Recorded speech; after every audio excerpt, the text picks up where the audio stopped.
So let's get into it. Wow, this definition of conflict of interest is always challenging. It has lots of parts to it, and we're going to have our guests, our esteemed panel, talk about it some more, but I'm just going to try to make it simple for people. So the first circumstance, the first point is that it's any circumstance where personal, professional, financial, or other private interests of a person or institution do or have the potential to influence the exercise of professional judgment or obligations, or perceived to do so. This is really important. The second is that it might arise from any kind of interest or activities of the hospital, or of hospital personnel, or interests or activities of people related to you. So these are the other key points, or relationships with you. And then it may arise from all aspects of CHOP activities. So it can be clinical care, research, education, business matters. Okay, so really it can be personal, professional, financial, other interests. It can be people at the hospital, people associated with hospital, people friends with people at the hospital, and all aspects. So it's pretty encompassing. And so I actually have something that turned out to be a conflict of interest. We did research for decades and were able to create a virtual driving assessment that can accurately assess driving skills at scale in the field. CHOP spun this out and sponsored a lot of the work and is currently a shareholder. I actually am part of this because I'm a company co-founder. The work is used in research and in practice. In fact, it's even used in the CHOP Primary Care Network, thanks to a gift that we had received. So let's pause to think about this. Currently, this has no patent protection, and I have received no money from Diagnostic driving. So is there a potential or real conflict of interest here? So does anybody want to put something in the chat? Not the panelists, because you guys know.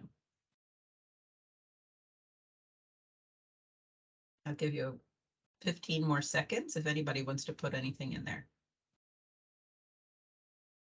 Okay. Well, the answer is yes. Because there's a personal, professional, financial, or other private interest. I have a personal potential conflict of interest because I'm a founder and shareholder, although I have not received any funding from the company. I have the potential to do so. And similarly, which makes this even more complicated, CHOP has an institutional COI because CHOP is an investor and shareholder. So we need to take care of both of those things.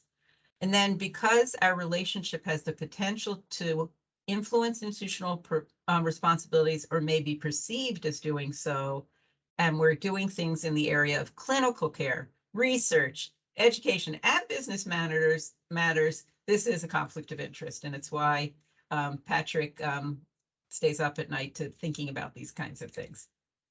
So I just put this in there like, this is my little dog going, this is so scary. So what were my fears when it came to COI? And Patrick lived through all of this. So I thought I'd be limited in what meetings or work I could do. I thought I would be labeled as conflicted and ruin my reputation. The process would be frustrating and slow down my innovation. These are probably things that you're thinking about. So let's look at what the reality is, being limited in what meetings or work I can do. The reality is it's a benefit. In actuality, creating the conflict management plan that I had made me realize I could do more than I thought I could, including attending most meetings. I was able to more clearly define when I had to recuse myself or couldn't be involved, and this allowed me to not undermine the company's credibility or my own research credibility. So it provided boundaries, and it was really helped me a lot. The second I was really concerned about, and this is, I think, really true with a lot of academics, is I thought I'd be wearing this scarlet letter C because I was conflicted. And I was really worried about this because I spent a whole career trying to be as credible, like a nice C, a credible C, not a scarlet conflicted C. But in fact, I just can keep wearing my badge. I have a conflict management plan that protects my credibility and the credibility of my science, my team. And by having the plan, I can quell concerns about my conflict of interest. The third, I thought it was going to be frustratingly slow and slow down my innovation. In actuality, the office really is there. Like, I have called Patrick any time of day or night, and he just answers the phone and we work through something. And it also ensures that we keep doing things and we realize the potential of our great science, and but not undermine it by actions we might have accidentally or maybe intentionally did, either me or my team or someone else. And so it really provides this framework under which I can work and make sure that actually we speed up innovation because we don't have a lot of backtracking to do.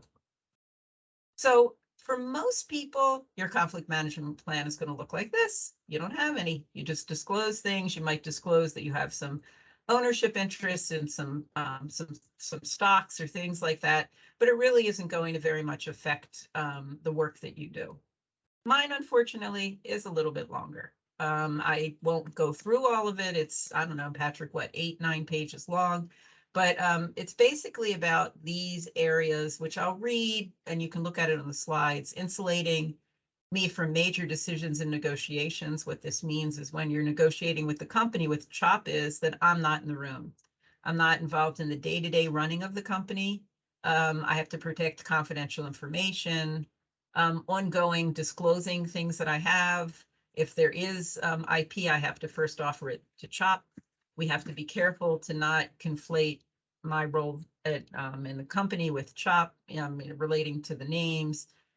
We can't let the company use CHOP facilities unless that's vetted. We need to protect employees from pressure of any kind.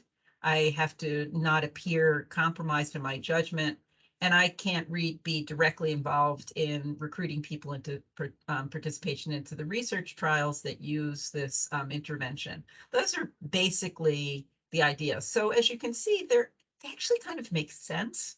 And in fact, by doing this, I recently, with a program officer at NIH who had asked me something about this, it's like, no problem. I have a conflict management plan. And she was like, great, that's wonderful. So it actually really helps in the work that I do.